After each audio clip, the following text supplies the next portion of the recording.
कृष्ण महाराज की जय। श्री दत्तात्रेय महाराज की जय। श्री चक्रपाणि महाराज की जय। श्री गोविंद प्रभु महाराज की जय। सर्वज्ञ श्री चक्रधर स्वामी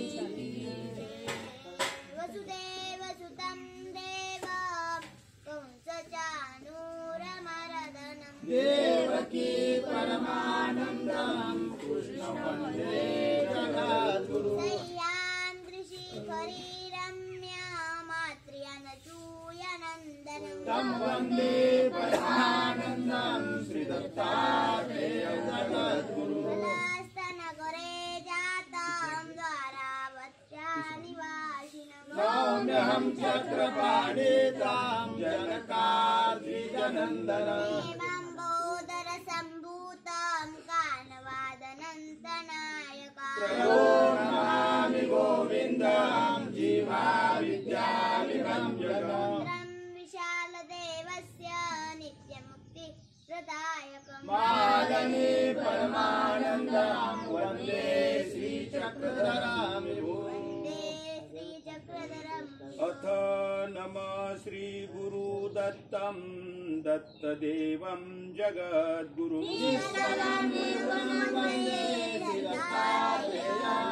सुरेशं वन्दितं देवं त्रैलोक्यलोकवन्दितं।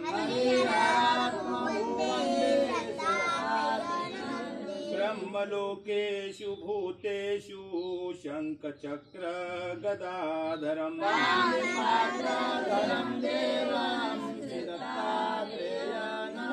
निर्मलं रक्तवर्णं च सुन्दरं स्वाङ्गशोभितं।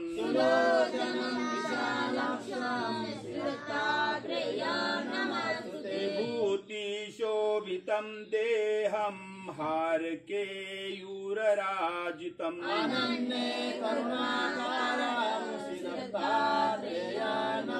विभूतियुक्तबालं च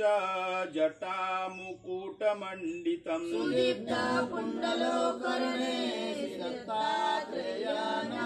प्रसन्नवदनं देवं भुक्तिमुक्तिप्रदायकं।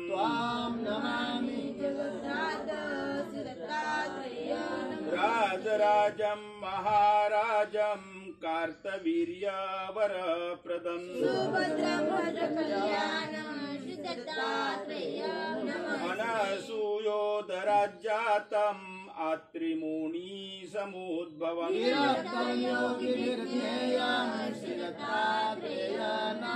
दिगम्बरं तनुश्रेष्ठं ब्रह्मचारी व्रते स्थितं।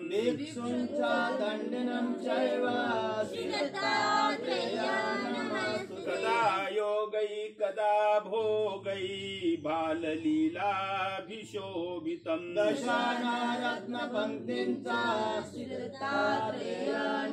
भूतबाधा भयोन्माद ग्रहपीडा विनाशकम्।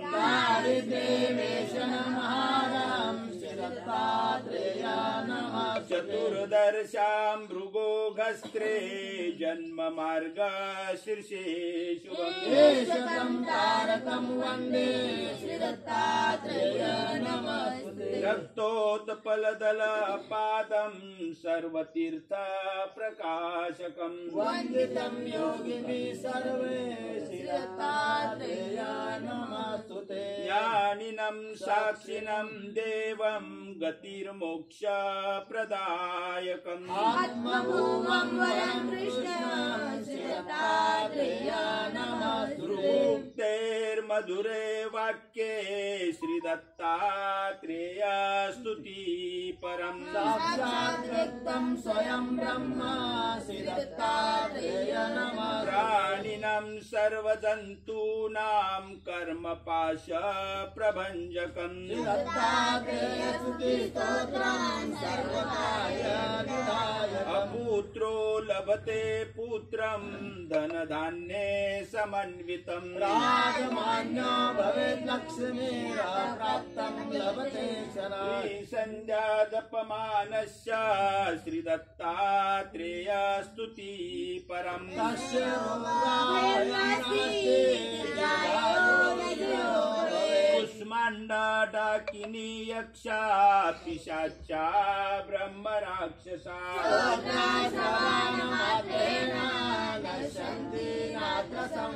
एकविंशति श्लोकानां यशस्र जपेन्नर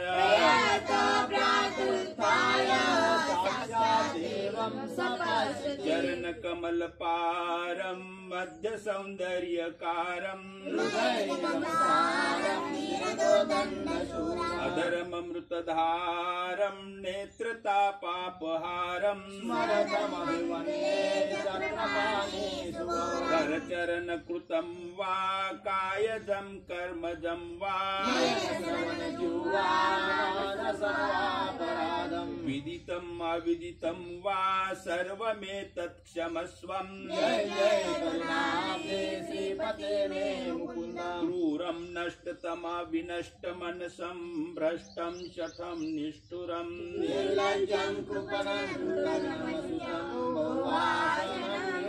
आशापाशशतैर्विबुद्धमनसं दुष्कीर्तिभाजं जडम्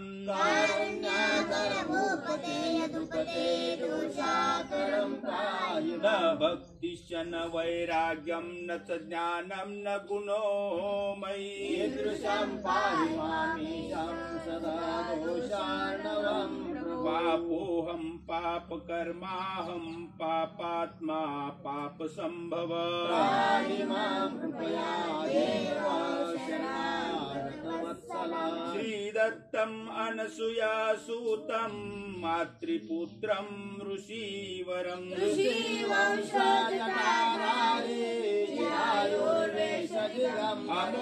अमोघरूपभिक्षुं च सिंहशृङ्गनिवासिनम्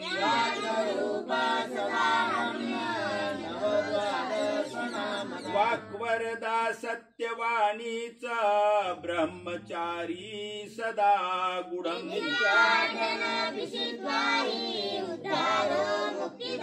नित्यमुक्तो गुरुरूप स्वापदारी सुखावहम्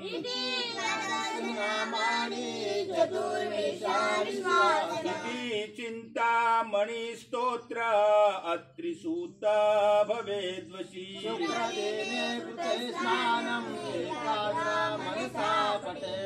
पंचकृष्णं प्रणम्यादो लीला विग्रहधारिणम्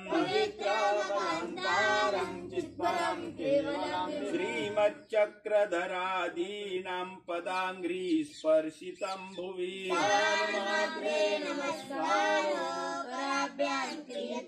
धातु काष्ठपाषाणांश्च दशनं नखकुर्चके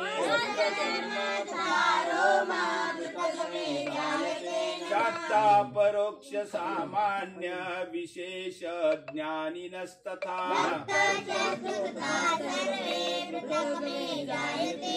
वेदादि बोधवन्तश्च भिक्षुरवासनिक इति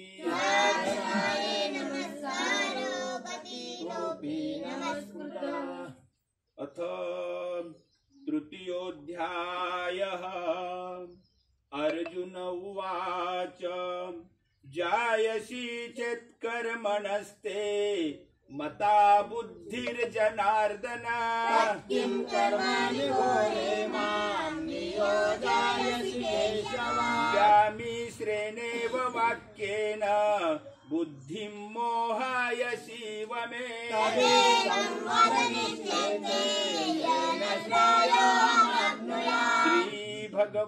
श्रीभगवानुवाच लोकेऽस्मिन् द्विविधा निष्ठा पुरा प्रोक्ता मया नघ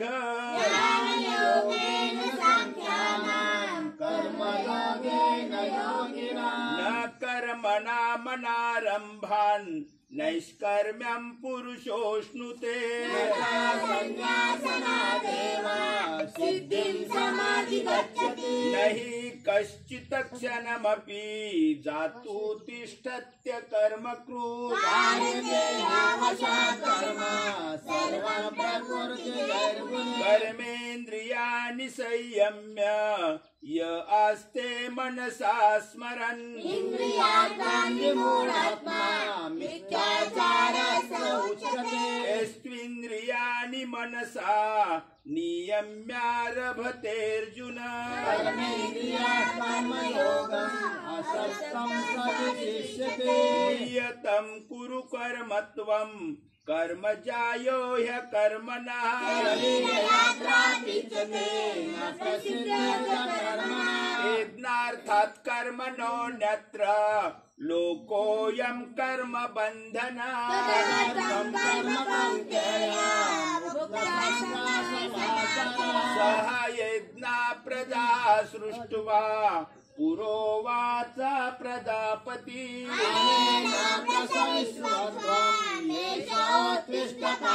देवान् भावयतानेन ते देवा भावयन्तु वः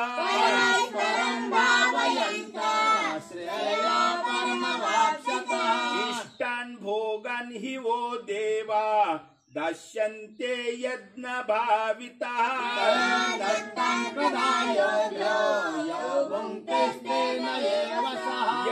यज्ञशिष्टाशिनः सन्तो मुच्यन्ते सर्वकिल्बिषैः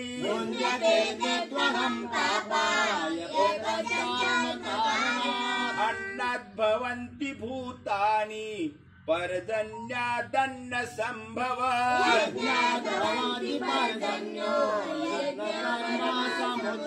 कर्म ब्रह्मोद्भवं विद्धि ब्रह्माक्षर समुद्भवम् तस्मात् सर्वगतं ब्रह्म नित्यं यज्ञप्रतिष्ठितम् एवं प्रवर्तितं चक्रम् नानुवर्तायति हया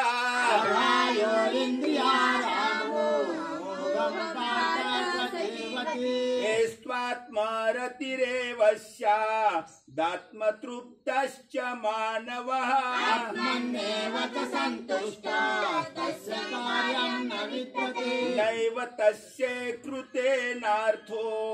नाकृते नेह कश्चन सर्वभूतेषु कश्चिदर्थव्यपाश्रयः तस्मादसक्त सततं कार्यं कर्म समाचर परमाप्नोति पुरुषः कर्म नैव हि संसिद्धि मास्थिता जनकादयः लोकसङ्ग्रहमेवापि सम्पश्यन् कर्तुमर्हसि यद्यदाचरति श्रेष्ठ तत्तदेवेतरो जनः प्रमाणं कुरुते लोकस्तदनुवर्तते न मे पार्थास्ति कर्तव्यम् त्रिषु लोकेषु किञ्चन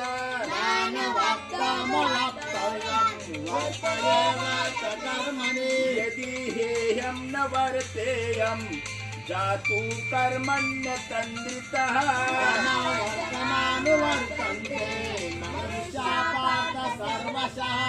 उच्छिदेयुरिमे लोका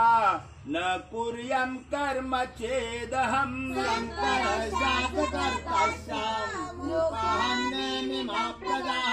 सक्ता कर्मण्य विद्वांसो यथा कुर्वन्ति भारत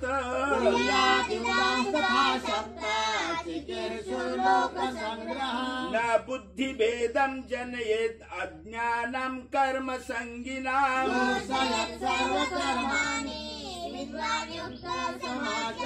प्रकृते क्रियमाणानि गुणैः कर्माणि सर्वशः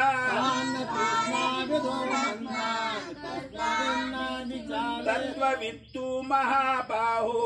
गुण गुणकर्म विभागयो गुणागुणेषु वर्तन्ते इति मत्वा न सज्जते प्रकृतेर्गुणसम्मूढा सज्जन्ते गुणकर्मसु कृष्णादिनो मन्दान् कृष्णविन्ना विचालय मयि सर्वाणि कर्माणि सन्न्यस्याध्यात्मचेतस निराश्रय निर्ममो भूत्वा युध्यस्व विगतज्वरः एमे मतामिदं नित्ये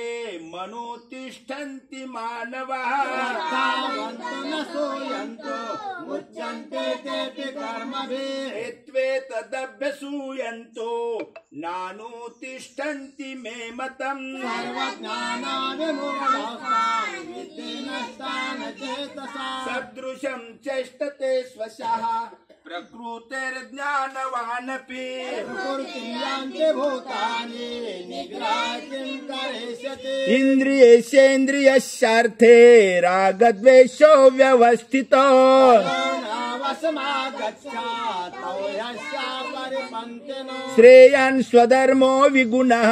परधर्मात् स्वनुष्ठितात् धर्मे निधनं श्रेया पराधर्मा भयावः अर्जुन उवाच अथ केन प्रयुक्तोऽयं पापं चरति पुरुषः निचनापि वर्ष्णेया बलादीवानि योजिता श्रीभगवानुवाच कामयस्य क्रोधयस्य रजोगुणसमुद्भवम् महाशनो महापाप्मा वितेन मे हवैरिणा धूमेनाव्रियते वह्निर्यथा दर्शो मलेन च कल्पेनावृतो गर्भः तथा तेनादमावृता आवृतं ज्ञानमेतेन ज्ञानिनो नित्यवैरिणा कामरूपेण कौन्तेया दुष्पुरेणानलेन च इन्द्रियाणि मनो बुद्धिरस्याधिष्ठानमुच्यते विमोहयते सा ज्ञानमावृत्य देहिना तस्मात् त्वमिन्द्रियाण्यादो नियम्य भरतर्षभ ज्ञानं प्रदहेनं ज्ञानविज्ञाननाशनम् इन्द्रियाणि पराण्याहुरिन्द्रियेभ्यः परं मनः मनसस्तु परा बुद्धे यो बुद्धे परतस्तु सा एवं बुद्धे परं बुद्ध्वा संस्तभ्यात्मानमात्मना हे शत्रुं महाबाहु कामरूपं दुरासदा श्रीमद्भगवद्गीतासु उपनिषत्सु ब्रह्मविद्यायां योगशास्त्रे श्रीकृष्णार्जुन संवादे कर्मयोगो नाम तृतीयोऽध्यायः श्रीकृष्णार्पणमस्तु श्रीकृष्णनाथ भगवान की जय अथ चतुर्थोऽध्यायः श्रीभगवानुवाच इमं विवस्वते योगम् प्रोक्तवानहमव्ययम् विवस्वान्मनवे प्राह मनोरिष्वाकवे ब्रवे एवं परम्परा प्राप्तम् इमं राजर्षयो विदुः कालेनेह महता योगो नष्टा परन्तपा स एवायं मया तेद्य योगः प्रोक्तः पुरातनः वर्तसेमि सखा चेते रहस्यमेतदुत्तमा अर्जुन उवाच अपरं भवतो जन्म परं जन्म विवस्वतः तमेतद्विदानीयां स्वामादौ प्रोक्तवानिति श्रीभगवानुवाच बहुनि मे व्यतीतानि जन्मानि तव चार्जुन अन्यहं वेद सर्वाणि न त्वं वेत्था परन्तप अजोऽपि सन्न व्यायात्मा भूतानाम् ईश्वरोऽपि सन् प्रकृतिं स्वामधिष्ठाय सम्भवाम्यात्ममायया यदा यदा हि धर्मस्य ग्लानिर्भवति भारत अभ्युत्थानम् अधर्मस्य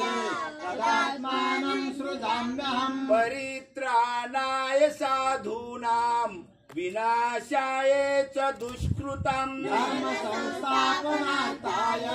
संभवामि युगे युगे जन्म कर्म च मे दिव्यमेवं यो वेत्ति तत्त्वतः त्यक्त्वा देहं पुनर्जन्म नैति मामेति स्वार्जुन वीतराग भय क्रोधा मन्मया मामुपाश्रितः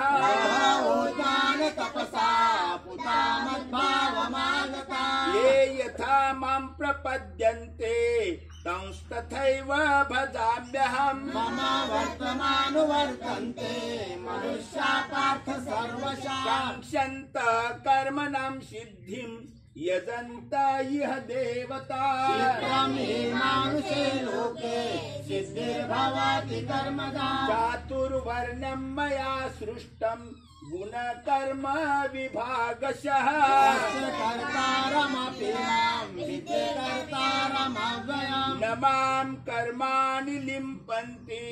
न मे कर्म फले स्पृहा इति मान्योऽभिजानाति कर्मभिर्न स बद्धते एवं ज्ञात्वा कृतं कर्म पूर्वैरपि मुमुक्षुभिः कुरु कर्मैव तस्मात् त्वं पूर्वतरं कृतं किं कर्मेति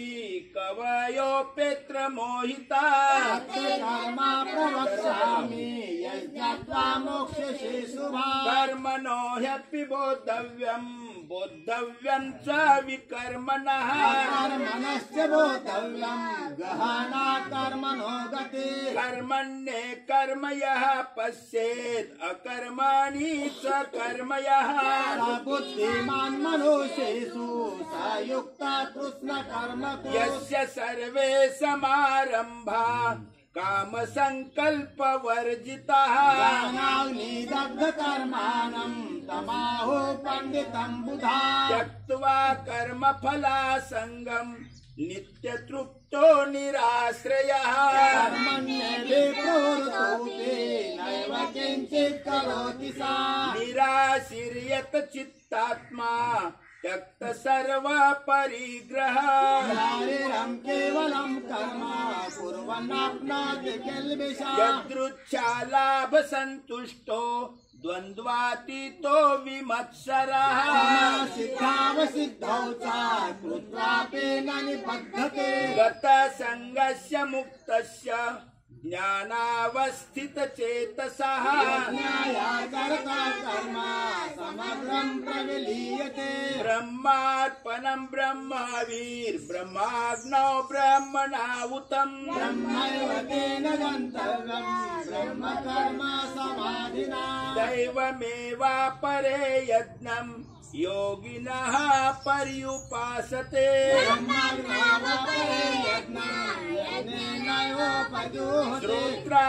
श्रोत्रादीनिन्द्रियाण्यन्ये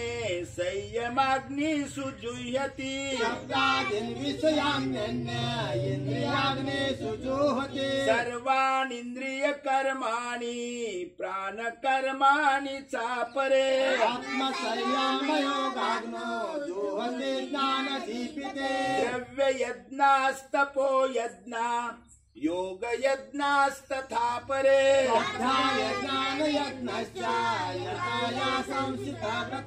अपाने जुयति प्राणं प्राणे पानं तथा परे प्राणापानो गतिरुत्वा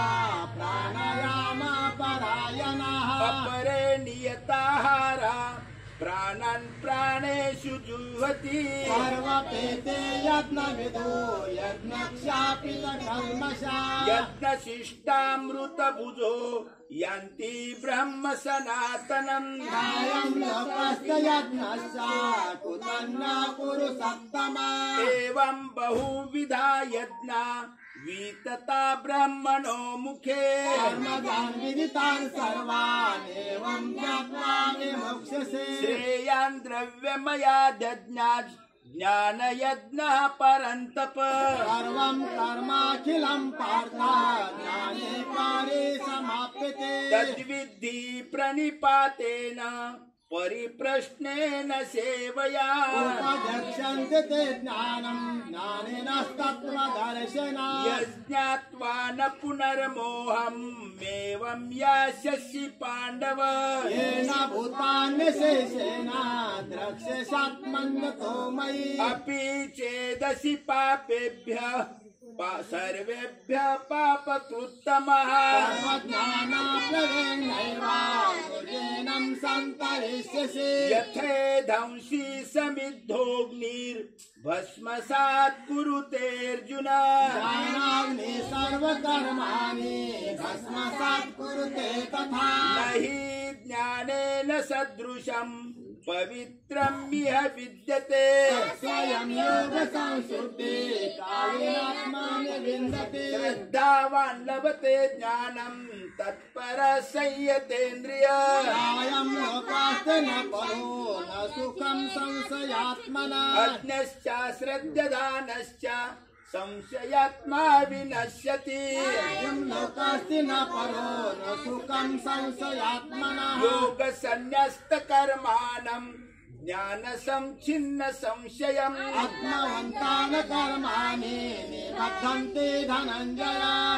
तस्मादज्ञानसम्भूतम् हृतस्थम् ज्ञानासीनात्मना चित्रेणं संशयं योगम् अतिष्ठोत्तिष्ठ भारतः इति श्रीमद्भगवद्गीतासु उपनिषत्सु ब्रह्मविद्यायां योगशास्त्रे श्रीकृष्णार्जुन संवादे ज्ञान कर्म संन्यास योगो नाम चतुर्थोऽध्यायः।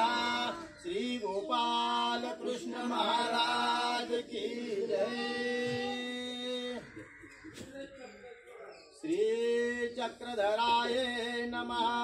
श्री पंचावताराय नमः। श्री खनिपुरी तीर्थस्थानाय नमः। नमो निराकार निर्गुणा नमो अनंता शक्ति सगुणा मायापुरधारणा कृपा करावी जगजीवना मया कृपा करुणा सकळ सिद्धे तुझ्या चरणा जीवांचे दुःख तुझं पावेना कृपा करी दयागना अनंत ब्रह्मांड नायिकेचा नायक तू अनंत गुणधर्म शक्ती युक्त तू विलास तू श्रीचक्रधरणा मान्य करुणिया दुःखी जीवांचा करावया उद्धार खनेपुरी आलाशे धावुना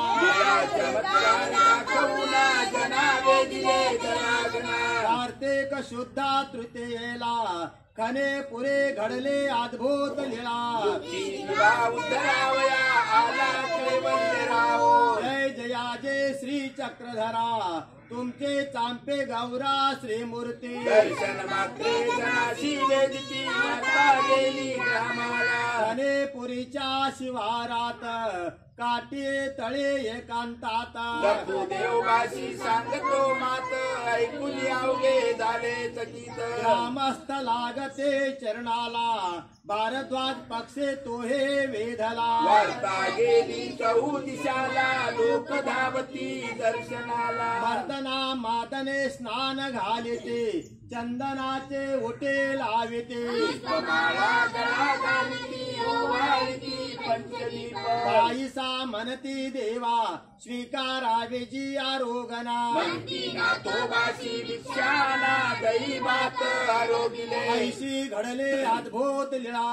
भक्तिजन लागती चरणाला देवखने पुरीशी प्रगटला दुःख निवारण करण्याला जनाचे पाहुणे दुःख दैने कळवळलासे तो दयागना दोष उदरी सामावूना जीव उद्धरण्याशी प्रवर्तला हा अवघा जणू ठकलेला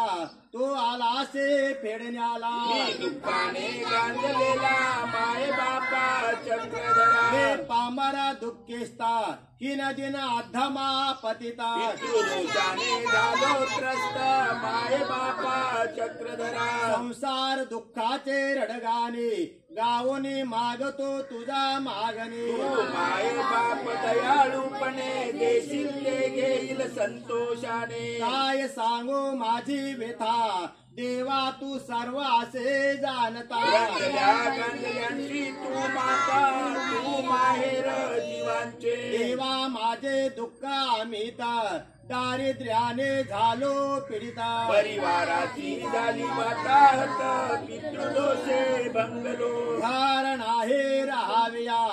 अन्न नाही खावया वस्त्र नाही नेसावया तू धरणी पाहे मज माझ्या दुःखाला मीच कारणा तुझा बोल काय विनाकारणा पूर्वजन्मीचे माझेच कर्महीना म्हणून दुःखाते पावलो चक्रधरा तो माय माऊली देई मला कृपा सावली शांत करी अंतरीची कायली चरणी देई आसरा तुझे कीर्ते ऐकोनी कानसेचा ब्राह्मण आला धावूनी पुत्रायुष्य धन देऊनी त्याला जीवनी सुखी केले पैसे माझा सुखे करावे माझे दैन्य दुःख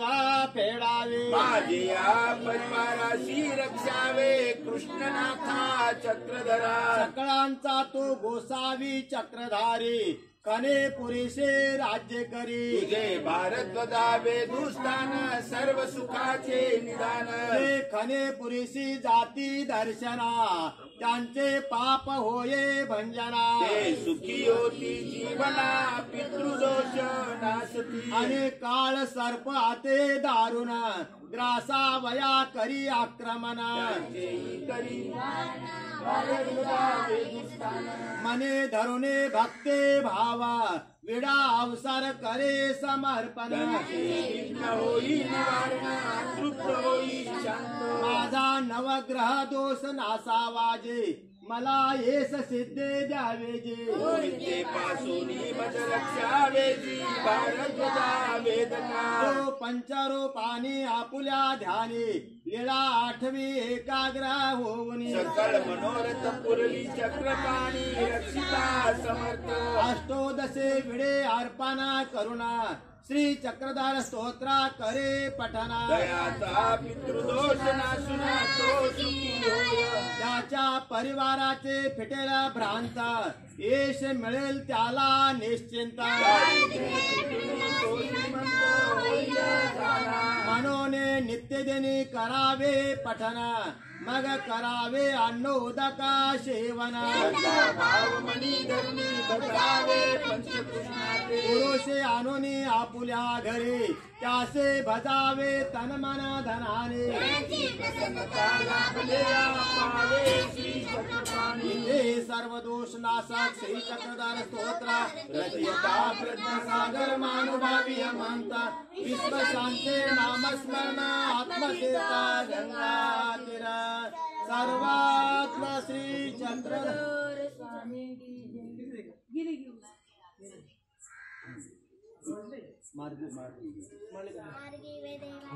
मार्गी वेदे भारद्वाज गमना भवनापुर्ये वायव्ये कांटिये तळी आसन गोसावी अंजवळी लखू देवबा होते जोडिया दृष्टीपूत केलिया पुण्य महात्मे हो गवणीयांचे ठक फेडिता नाही जी जी मनोनी उगेची होते भारद्वाज कांटियेवरी बैसला होता मग गोसावी बिजे केले सर्वज्ञ म्हणितले हे पाखरू कवणीये ठाईचे जी जी तिये कांटियेचे इथ मानुषे तरी मानुषे पाखिरवा तरी पाखिरवा हे काही पाधो तथा वेदे पूर्वे ऐसे राहिले तथा हिराईसा पाठ ऐसे जाना गोसावियाशी आसन होते पाखिरवे तरी मानुषे तरी या ते देखते आणि पाठी ओची लागती हे काय पाह देहा उपरी ते उगेचे होते कान श्री चक्रधारी